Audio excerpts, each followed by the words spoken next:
Dans Pretty Baby, Brooke Shields, un documentaire présenté vendredi en avant-première au Festival du film de Sundance aux États-Unis, l'actrice américaine Brooke Shields révèle avoir été violée au début de sa carrière hollywoodienne.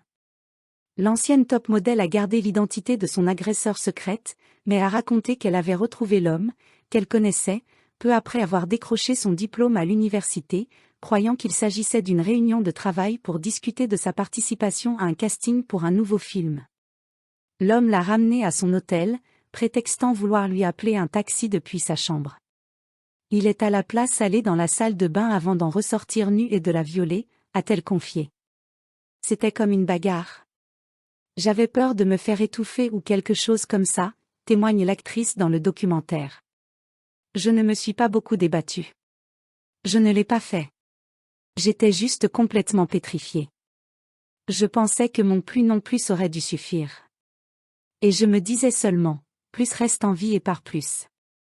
Après l'agression, Brooke Shields se souvient avoir téléphoné à un ami qui travaillait dans la sécurité, Gavin de Becker, qui lui a dit « C'est un viol », ce à quoi elle a répondu « Je ne suis pas prête à le croire ». Jusqu'à présent, l'actrice ne s'était jamais exprimée publiquement sur son agression.